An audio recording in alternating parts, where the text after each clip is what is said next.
Hello guys, super हम आ चुके हैं इंडिया वर्सेस ऑस्ट्रेलिया मैच लेके। आज इंडिया वर्सेस ऑस्ट्रेलिया मैच में ऑस्ट्रेलिया टॉस जीतने के बाद इंडिया को बैटिंग करने देता है और ऑस्ट्रेलिया बहुत ही चालाकी से बॉलिंग का फैसला लेते हैं। इसके बाद रोहित शर्मा और शुभमन गिल बैटिंग के लिए उतरते हैं। रोहित शर्मा एक ओवर ऑस्ट्रेलियन गेंदबाज को देखने के बाद ऑस्ट्रेलियन गेंदबाजों का एक तरफा ठुकाई शुरू करते हैं, पर शुभमन गिल उनका साथ ज़्यादा देर तक दे नहीं पाते।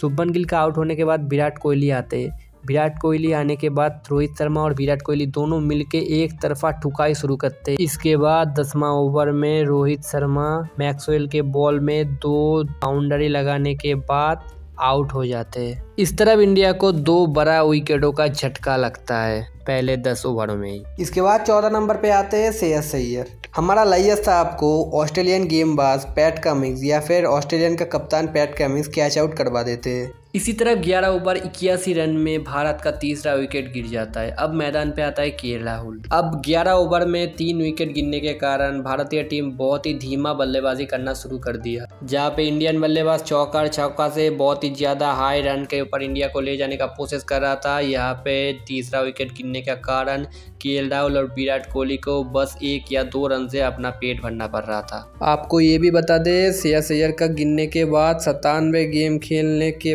बाद भारत एक बाउंड्री रन मतलब चौका लगा पाया था। मतलब दोस्तों आप लोग सोच लीजिए कि विराट और के राहुल कितना परेशानी में, कितना प्रेशर में अपना बल्लेबाजी कर रहा था उस टाइम पे। पर इतना प्रेशर का चलते भी सिंगल डबल लेके विराट और के राहुल ने एक साझेदारी बना चुका था, जहाँ पे 56 गेमों में विराट का 50 रन का हाफ सेंचुरी पूरा हो जाता है। हाफ सेंचुरी पूरा करने के बाद कोहली को पैट कमिंस आके आउट कर लेता है। अब विराट कोहली 63 बॉलों में 56 रन बना के आउट हो जाते हैं। कोहली का आउट होने के बाद इंडिया को सबसे बड़ा झटका लगता है, क्योंकि इस मुश्किल समय में कोहली एक ऐसा बैट्समैन था जो इंडिया को इस मुश्किल से बाहर निकल सकता था। अब आते हैं जाडेजा आके 22 गेंदों में बस 9 रन बनाते। 9 रन बनाने के बाद जॉस हैदरवुड का गेम में वो आउट हो जाते हैं। इंडिया को बहुत बड़ा झटका लगता है, क्योंकि जिस काम के लिए जाडेजा को भेजा गया था, मतलब राहुल का साथ देने के लिए जाडेजा को भेजा गया था, पर जाडेजा वो काम नहीं कर पाया। अब मैदान पे आता है सूर्य कुमार यादव आने के बाद सूर्य कुमार यादव के ऊपर बहुत सा फैनों का बहुत सा उम्मीद था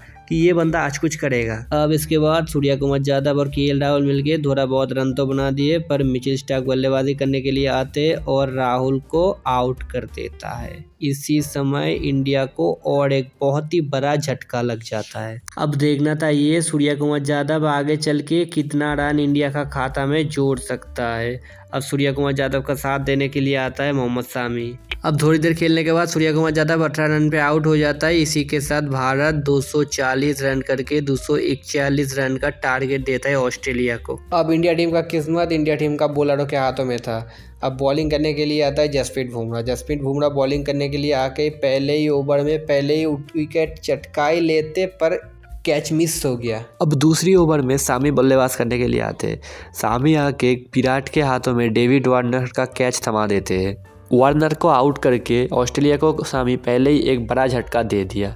16 रन पे 1 विकेट खो के डेविड वार्नर 3 बॉलों में 7 रन बना के आउट हो गए। पर डेविड वार्नर का आउट होने के बाद भी ऑस्ट्रेलिया का गेंदबाजों ने बिल्कुल भी रन रेट को कम नहीं होने दिया। अब ऑस्ट्रेलिया टीम का 4 ओवर में 40 रन बन चुके थे। इसके बाद बल्लेबाजी करने के लिए आता है जसप्रीत बुमराह बॉलिंग करने के लिए आके तीसरी बॉल पे 1 विकेट चटका देता है। वो विकेट था मिचेल मार्श का। अब बैटिंग करने के लिए ऑस्ट्रेलिया की तरफ से आता है स्मिथ, पर बुमराह ने अपना बेहतरीन गेंदबाजी से स्मिथ को 7वें ओवर में LPW आउट करवा दिया। पर इसके बाद ट्रेविस हेड और लेवुसेन ने दोनों मिलके भारत के हाथ से वर्ल्ड कप की ट्रॉफी को छीन लिया था।